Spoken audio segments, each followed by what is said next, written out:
i li vaig dir, puja i vuelve l'expedient i t'explicaré si vols saber alguna cosa, i em va dir que no. Salvador Galán ha estat este matí així 3 vegades i tampoc ha tingut a bé veure l'expedient del pleno, que és el que avui anem a debatre així. I a les 12 ens han demanat còpia de l'expedient, que se l'han fet. Tenim l'acuse de recibo de la persona que l'ha replegat. I vist que no n'hi havia forma de justificar el vindre o no vindre a debatre els problemes que passen al poble, perquè aquestes persones no són ningú, representen a la gent del poble, igual que nosaltres. Nosaltres representem a la gent de Llaurí, i ells també. Doncs pareix que han estat buscant a aquesta última hora motius per no vindre al ple. Allà cada un.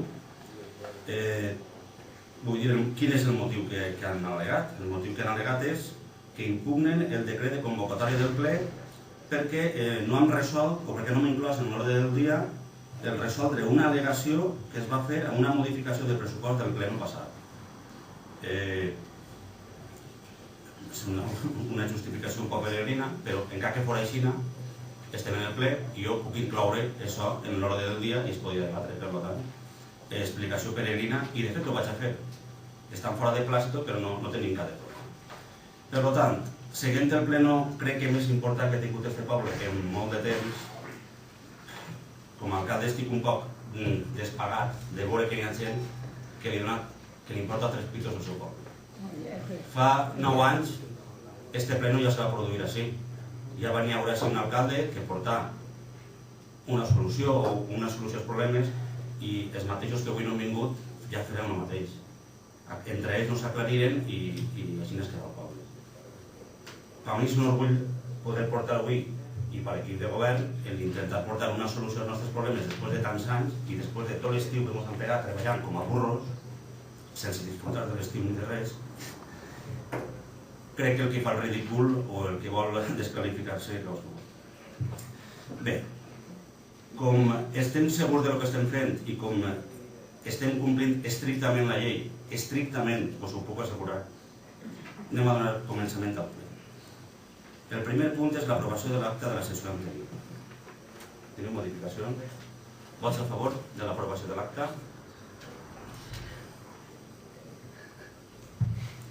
El segon punt és donar compte de decrets i resolucions d'alcaldia. Cada ple hi ha una carpeta on estan totes les resolucions i tots els decrets que jo com a alcalde faig al llarg del mes. Està a disposició de tots els consellers perquè ho puguem veure perquè és públic. Com no venen a veure-ho, després diuen que no saben el que se fa. Ho teniu així tota la setmana i si no veniu a veure-ho, és problemes. Se dona per enterat el ple, no? Se dona per enterat i com hi ha un que sí que crec que és de rellevància, voldria que explicares el decret 252, que és el de la mercantil Barranc de Canet, quines ordres són les que ha donat l'alcalde. Per entendre.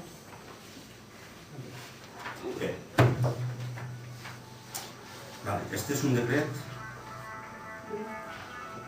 Fa uns dies l'empresa que té llicència per obrir la cantera del Barranc de Canet va presentar per registre d'entrada un escrit en què ens comunicava que pròximament anava a iniciar els treballs per talar tots els pins que n'hi ha per obrir un camí des del Poble Nou fins al Barranc de Canet.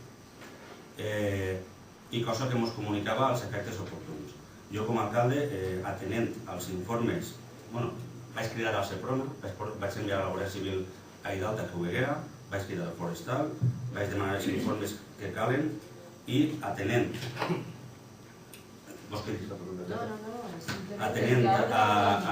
tot el que n'hi ha, vaig dictar un decret que diu requerir a la mercantil Barranc de Canet para que se abstenga de realizar las actividades de desbroce y tala para la realización del camino de acceso a la cantera en tanto no se hayan cumplido la totalidad de requisitos para la puesta en marcha de la actividad y obtenidos todos los informes favorables, requisitos de los que ya fue informado convenientemente por este intermedio. És a dir, el que estem dient-li és que de ninguna manera pot anar a tallar ningú pin ni obrir ningú camí. De fet, com vos ha dit, vaig enviar a la Guàrdia Civil, vaig enviar al Seprona perquè ho era, li vaig donar les fotos perquè hem anat a fer fotos, per supost. Hem comunicat als forestals, que els forestals faran un informe que el passaran al Consell de Medi Ambient. i quan passen a la conselleria, si dona el seu visto bueno, podran entrar i tallar els pins. Però us asseguro que nosaltres estarem en la conselleria el temps que faci falta i el visto bueno no se donarà. Perquè la intenció nostra és que aquesta cantera, per supost, que no s'obri. I també és la nostra intenció que l'altra cantera complisca en les seves obligacions. Però això ja vindrà. Donat per enterat el ple dels decrets i resolucions, passem al tercer punt, que és donar compte d'assumptes d'interès municipal. Això, com a costum que és, el que fem és comunicar-vos el treball que hem fet durant el mes. Part del treball, perquè hi ha treball que no. En primer lloc, dir-vos que vam fer unes reunions informatives al llarg d'estos mesos així en l'Ajuntament, en el que s'informa a totes les persones que els van expropiar terrenos per fer el trasbàs a Xúquer-Vinalopó, se'ls va informar a tots, venia gent de sindicats, venia gent d'ABA, de la Unió, a explicar-los quins eren els seus drets i com haurien d'actuar. Vam estar així diverses vesprades per tal que la gent sabera de què anava això. Ahir se va procedir en aquest Ajuntament durant tot el dia a l'alçament d'actes d'ocupació. Vol dir, vingueren els tècnics del Ministeri i els propietaris que s'han expropiat esperen firmar les actes perquè ja puguen entrar en els seus terrenos a ficar la tuberia. Vaig aprofitar este dia per fer vindre al director de les obres del trasbàs a Xúquer-Vinalopó i li vaig dir que aquest Ajuntament era l'únic Ajuntament que no havia presentat al·legacions fa any i mig o 2 anys a aquest trasbàs quan ens pulsaven tot el terme. Abans de reunir-me en el director de les obres, també se va reunir amb la ministra de Medi Ambient, amb la ministra Narbona, per comunicar-li el mateix. Que, encara que sigui d'un partit independent, també me reunís amb ministres, no sé si ho sabeu. Ens reunirem amb ella i li comunicarem que l'Ajuntament de Llaurí no havia fet al·legacions, cosa que ens estranyava moltíssim perquè al travessar tot el nostre terme devien de buscar el fer el menys mal possible. Ahir en la reunió que tinguérem amb els tècnics i en el nostre tècnic intentàrem que ells encausaren les tuberies bàsicament per els camins municipals per fer la menor destrossa possible. Destrossa la van fer, moltíssima, però nosaltres demanàvem que per els nostres camins que intentàrem passar el màxim possible i que la destrossa fora a l'Ajuntament perquè després se repondrien com a camins. Se van emportar planos d'ací i intentaran fer-lo que puguin. Després dir-vos que, si s'ha donat compte, ha arribat el dia que han podat totes les palmeres que n'hi ha per tots els jardins, perquè crec que en la vida s'havien podat. S'havien podat. Doncs ara altra volta. I per almenys s'han deixat com es tenen que deixar. Després, dir-vos que en les actuacions referents al desviament de la carretera, en un mes m'he reunit 3 vegades en el diputat de carreteres i en el director general de carreteres.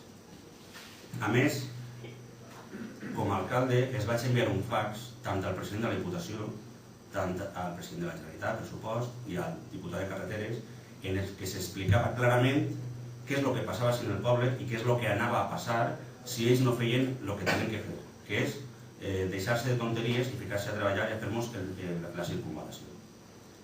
El que me va comunicar el director de carreteres és que des de fa 13 anys era el primer alcalde que veia per allí, des de poble, i m'acompanyava el secretari. Jo li vaig dir que jo anava allí perquè estos senyors, com fora, feren el desviament, per via urgència o per la via que fora. I també li vaig dir i li vaig advertir, com m'advertia en el meu escrit, que si la Diputació no feia el que tenia que fer, jo com a alcalde sí que ho faria.